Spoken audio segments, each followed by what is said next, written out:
Christmas at Red Butte. By Lucy Maud Montgomery.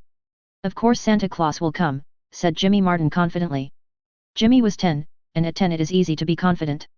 Why, he's got to come because it is Christmas Eve, and he always has come. You know that, twins? Yes, the twins knew it and, cheered by Jimmy's superior wisdom, their doubts passed away. There had been one terrible moment when Theodora had sighed and told them they mustn't be too much disappointed if Santa Claus did not come this year because the crops had been poor, and he mightn't have had enough presents to go around. That doesn't make any difference to Santa Claus, scoffed Jimmy.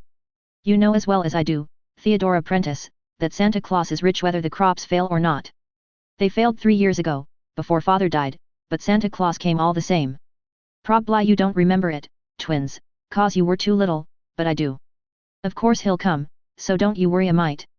And he'll bring my skates and your dolls. He knows we're expecting them, Theodora, cause we wrote him a letter last week, and threw it up the chimney. And there'll be candy and nuts, of course, and Mother's gone to town to buy a turkey. I tell you we're going to have a ripping Christmas. Well, don't use such slangy words about it, Jimmy boy, sighed Theodora. She couldn't bear to dampen their hopes any further, and perhaps Aunt Elizabeth might manage it if the colt sold well. But Theodora had her painful doubts, and she sighed again as she looked out of the window far down the trail that wound across the prairie, red-lighted by the declining sun of the short wintry afternoon. Do people always sigh like that when they get to be 16? Asked Jimmy curiously. You didn't sigh like that when you were only 15, Theodora. I wish you wouldn't. It makes me feel funny, and it's not a nice kind of funniness either. It's a bad habit I've got into lately, said Theodora, trying to laugh. Old folks are dull sometimes, you know, Jimmy boy. 16 is awful old, isn't it? Said Jimmy reflectively. I'll tell you what I'm going to do when I'm 16, Theodora.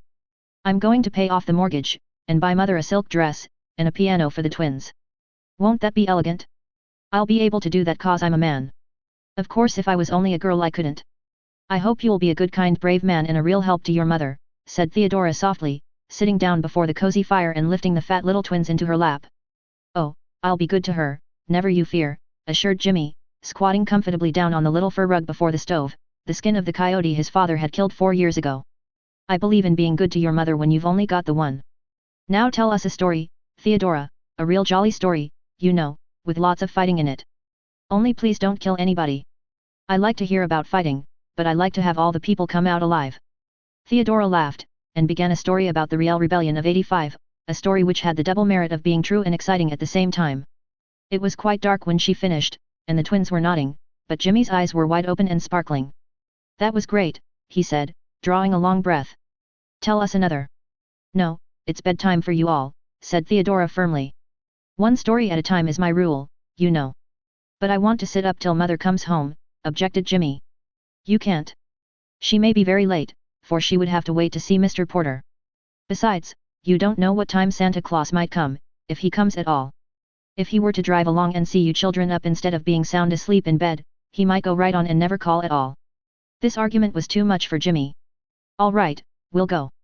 But we have to hang up our stockings first. Twins, get yours. The twins toddled off in great excitement, and brought back their Sunday stockings, which Jimmy proceeded to hang along the edge of the mantel shelf. This done, they all trooped obediently off to bed. Theodora gave another sigh, and seated herself at the window, where she could watch the moonlit prairie for Mrs. Martin's homecoming and knit at the same time. I am afraid that you will think from all the sighing Theodora was doing that she was a very melancholy and despondent young lady. You couldn't think anything more unlike the real Theodora. She was the jolliest, bravest girl of 16 in all Saskatchewan, as her shining brown eyes and rosy, dimpled cheeks would have told you, and her sighs were not on her own account, but simply for fear the children were going to be disappointed.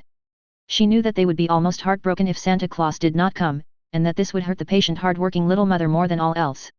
5 years before this, Theodora had come to live with Uncle George and Aunt Elizabeth in the little log house at Red Butte. Her own mother had just died, and Theodora had only her big brother Donald left, and Donald had Klondike fever. The Martins were poor, but they had gladly made room for their little niece, and Theodora had lived there ever since, her aunt's right-hand girl and the beloved playmate of the children. They had been very happy until Uncle George's death 2 years before this Christmas Eve, but since then there had been hard times in the little log house, and though Mrs. Martin and Theodora did their best, it was a woefully hard task to make both ends meet, especially this year when their crops had been poor. Theodora and her aunt had made every sacrifice possible for the children's sake, and at least Jimmy and the twins had not felt the pinch very severely yet. At 7 Mrs. Martin's bells jingled at the door and Theodora flew out. Go right in and get warm, Auntie, she said briskly. I'll take Ned away and unharness him. It's a bitterly cold night, said Mrs. Martin wearily. There was a note of discouragement in her voice that struck dismay to Theodora's heart. I'm afraid it means no Christmas for the children tomorrow, she thought sadly, as she led Ned away to the stable. When she returned to the kitchen, Mrs. Martin was sitting by the fire, her face in her chilled hand, sobbing convulsively. Auntie, oh, Auntie, don't! Exclaimed Theodora impulsively. It was such a rare thing to see her plucky, resolute little aunt in tears. You're cold and tired, I'll have a nice cup of tea for you in a trice. No, it isn't that, said Mrs. Martin brokenly. It was seeing those stockings hanging there. Theodora, I couldn't get a thing for the children, not a single thing. Mr. Porter would only give $40 for the colt, and when all the bills were paid there was barely enough left for such necessaries as we must have. I suppose I ought to feel thankful I could get those. But the thought of the children's disappointment tomorrow is more than I can bear. It would have been better to have told them long ago, but I kept building on getting more for the colt. Well, it's weak and foolish to give way like this. We'd better both take a cup of tea and go to bed. It will save fuel. When Theodora went up to her little room, her face was very thoughtful. She took a small box from her table and carried it to the window. In it was a very pretty little gold locket hung on a narrow blue ribbon. Theodora held it tenderly in her fingers, and looked out over the moonlit prairie with a very sober face. Could she give up her dear locket, the locket Donald had given her just before he started for the Klondike? She had never thought she could do such a thing. It was almost the only thing she had to remind her of Donald, handsome, merry, impulsive, warm-hearted Donald, who had gone away 4 years ago with a smile on his bonny face and splendid hope in his heart. Here's a locket for you, gift, oh God, he had said gaily. He had such a dear loving habit of calling her by the beautiful meaning of her name. A lump came into Theodora's throat as she remembered it. I couldn't afford a chain too, but when I come back I'll bring you a rope of Klondike nuggets for it. Then he had gone away. For 2 years letters had come from him regularly. Then he wrote that he had joined a prospecting party to a remote wilderness. After that was silence, deepening into anguish of suspense that finally ended in hopelessness. A rumor came that Donald Prentice was dead. None had returned from the expedition he had joined. Theodora had long ago given up all hope of ever seeing Donald again. Hence her locket was doubly dear to her. But Aunt Elizabeth had always been so good and loving and kind to her. Could she not make the sacrifice for her sake? Yes, she could and would. Theodora flung up her head with a gesture that meant decision. She took out of the locket the bits of hair, her mother's and Donald's, which it contained. Perhaps a tear or two fell as she did so, and then hastily donned her warmest cap and wraps. It was only 3 miles to Spencer, she could easily walk it in an hour and, as it was Christmas Eve, the shops would be open late. She mused walk, for Ned could not be taken out again, and the mare's foot was sore. Besides, Aunt Elizabeth must not know until it was done. As stealthily as if she were bound on some nefarious errand, Theodora slipped downstairs and out of the house. The next minute she was hurrying along the trail in the moonlight. The great dazzling prairie was around her, the mystery and splendor of the northern night all about her. It was very calm and cold, but Theodora walked so briskly that she kept warm. The trail from Red Butte to Spencer was a lonely one. Mr. Logan's house, halfway to town, was the only dwelling on it.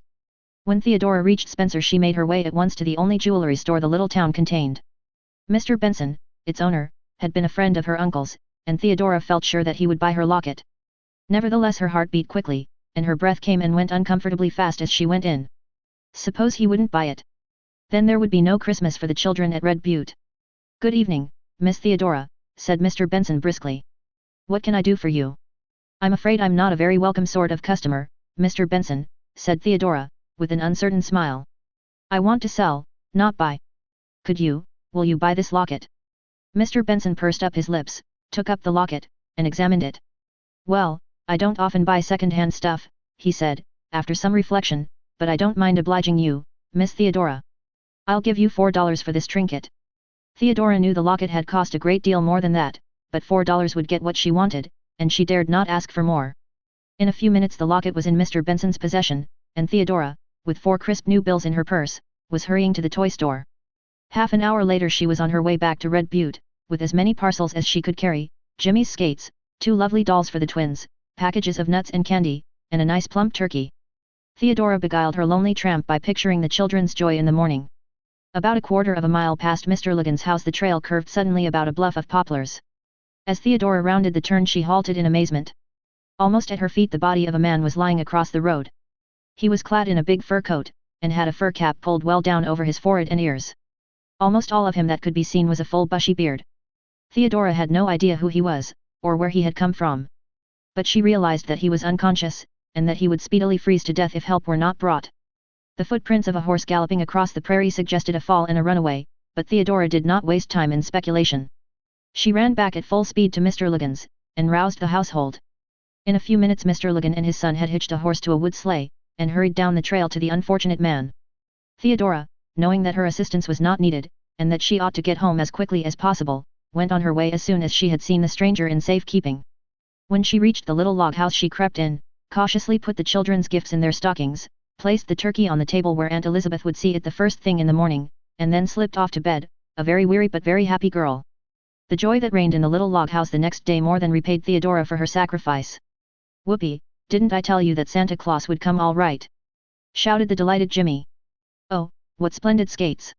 The twins hugged their dolls in silent rapture, but Aunt Elizabeth's face was the best of all. Then the dinner had to be prepared, and everybody had a hand in that. Just as Theodora, after a grave peep into the oven, had announced that the turkey was done, a sleigh dashed around the house. Theodora flew to answer the knock at the door, and there stood Mr. Ligon and a big, bewhiskered, fur-coated fellow whom Theodora recognized as the stranger she had found on the trail. But, was he a stranger? There was something oddly familiar in those merry brown eyes. Theodora felt herself growing dizzy. "Donald!" she gasped. "Oh, Donald!" And then she was in the big fellow's arms, laughing and crying at the same time. Donald it was indeed. And then followed half an hour during which everybody talked at once, and the turkey would have been burned to a crisp had it not been for the presence of mind of Mr. Ligon who, being the least excited of them all, took it out of the oven, and set it on the back of the stove. "To think that it was you last night, and that I never dreamed it," exclaimed Theodora. "Oh, Donald, if I hadn't gone to town, I'd have frozen to death, I'm afraid," said Donald soberly. "I got into Spencer on the last train last night. I felt that I must come right out, I couldn't wait till morning. But there wasn't a team to be got for love or money, it was Christmas Eve and all the livery rigs were out. So I came on horseback. Just by that bluff something frightened my horse, and he shied violently. I was half asleep and thinking of my little sister, and I went off like a shot. I suppose I struck my head against a tree. Anyway, I knew nothing more until I came to in Mr. Ligon's kitchen. I wasn't much hurt, feel none the worse of it except for a sore head and shoulder. But, oh, Gift oh God, how you have grown. I can't realize that you are the little sister I left 4 years ago. I suppose you have been thinking I was dead." "Yes, and, oh, Donald, where have you been?" "Well, I went way up north with a prospecting party. We had a tough time the first year, I can tell you, and some of us never came back. We weren't in a country where post offices were lying round loose either, you see. Then at last, just as we were about giving up in despair, we struck it rich. I've brought a snug little pile home with me, and things are going to look up in this log house, Gift oh God. There'll be no more worrying for you dear people over mortgages." "I'm so glad, for Auntie's sake," said Theodora, with shining eyes. "But, oh, Donald, it's best of all just to have you back. I'm so perfectly happy that I don't know what to do or say." "Well, I think you might have dinner," said Jimmy in an injured tone. "The turkey's getting stone cold, and I'm most starving. I just can't stand it another minute." So, with a laugh, they all sat down to the table and ate the merriest Christmas dinner the little log house had ever known.